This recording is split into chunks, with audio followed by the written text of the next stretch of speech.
काफी देर हो गई आज। मम्मी पापा मेरा इंतजार कर रहे होंगे। कामना ने अपनी गाड़ी निकाली और घर की ओर जाने लगी। कामना बहुत जल्दी में थी। शायद लेट हो जाने की वजह से उसे डर भी लग रहा था। सड़क पर कोई नहीं था। कामना ने गाड़ी की रफ्तार तेज कर दी, लेकिन तभी उसकी गाड़ी एक पत्थर से जा टकराई और कामना का जोरदार एक्सीडेंट हो गया। कामना के सिर से काफी खून बह रहा था और वो बेहोश हो गई थी। थोड़ी देर कामना वहां उसी हालत में पड़ी रही। तभी उधर से नीरज अपनी साइकिल से गुजर रहा था। अरे, यहाँ तो किसी का एक्सीडेंट हो गया है। नीरज ने पास जाकर देखा तो ये लड़की यहाँ सुनसान रात में इस हालत में। अरे, इसका तो काफी खून बह गया है। अगर जल्दी इसे अस्पताल नहीं ले गया तो इसकी जान को खतरा भी हो सकता है। लेकिन इसे अस्पताल ले कैसे जाऊँ? मेरे पास तो एक साइकिल है। नीरज की नजर कामना के मोबाइल फोन पर पड़ी। नीरज ने कामना के मोबाइल फोन से पास के अस्पताल में फोन करके एम्बुलेंस को बुलाया और कामना को अस्पताल ले गया।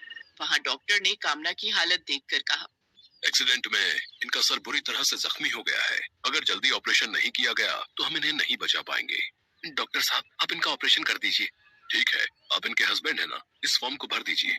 नहीं डॉक्टर साहब, मैं इनका हस्बैंड नहीं हूँ। मैं तो उस रास्ते से गुजर रहा था, इन्हें इस हालत में देखा तो यहाँ ले आया। मैं इनके घर वालों को फोन कर देता हूँ, वो आकर ये फॉर्म भर देंगे। देखिए, हम किसी का इंतजार नहीं कर सकते। अगर इनकी जान बचाना चाहते हैं तो इस फॉर्म को भर दीजिए। कामना की जान बचाने के लिए नीरज ने वो फॉर्म भर दिया जो कामना के हस्बैंड को भरना था। उसके बाद डॉक्टर कामना को ऑपरेशन थिएटर में ले गए। इसी बीच नीरज ने कामना के मोबाइल फोन से फोन करके कामना के माता पिता को सारी बात बताई। थोड़ी देर के बाद कामना के माता पिता वहां पहुंच गए। तब तक कामना का ऑपरेशन हो चुका था। डॉक्टर साहब, कामना कैसी है? पेशेंट अब खतरे से बाहर है। अगर उन्हें समय पर यहाँ नहीं लाया जाता तो उनकी जान भी जा सकती थी। आप इस नौजवान का धन्यवाद कीजिए। यही आपकी बेटी को यहाँ लाए हैं और इनके दस्तखत से ही आपकी बेटी का ऑपरेशन हुआ है।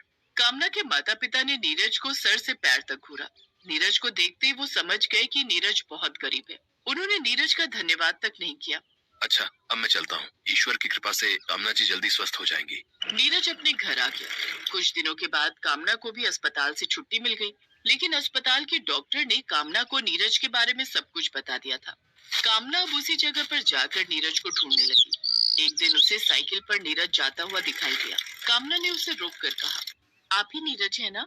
आप? ईश्वर का लाख लाख शुक्र है कि आप ठीक हो गई। जी, मैं ही नीरज हूँ। लेकिन आप यहाँ कैसे?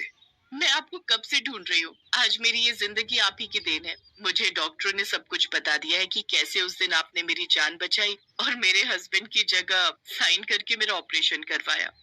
उस दिन से नीरज और कामना रोज मिलने लगे। धीरे धीरे दोनों में अच्छी दोस्ती हो गई और दोस्ती प्यार में बदल गई। एक दिन, नीरज,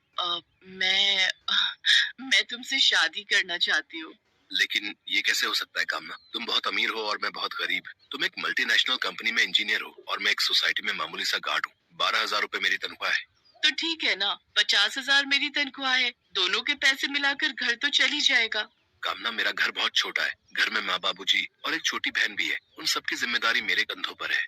कोई बात नहीं, अब उन सब की जिम्मेदारी भी मेरी है। बहाने मत बनाओ नीरज। जिंदगी में ऐशो आराम ज्यादा मायने नहीं रखते। जब आपका जीवन साथी आपको जान से भी ज्यादा प्यार करता हो और तुम वही हो, मुझे तुम्हारे अलावा और कुछ नहीं चाहिए। लेकिन तुम्हारे माता पिता हमारे रिश्ते को कभी मंजूर नहीं करेंगे। मैं मम्मी पापा से बात करूंगी। मुझे पूरा यकीन है कि वो मान जाएंगे। लेकिन वही हुआ जिसका नीरज को डर था।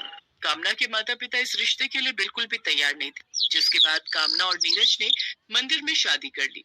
शादी के बाद कामना नीरज के घर आ गई। नीरज के घर में उसके माता पिता और ननद रूबी ने कामना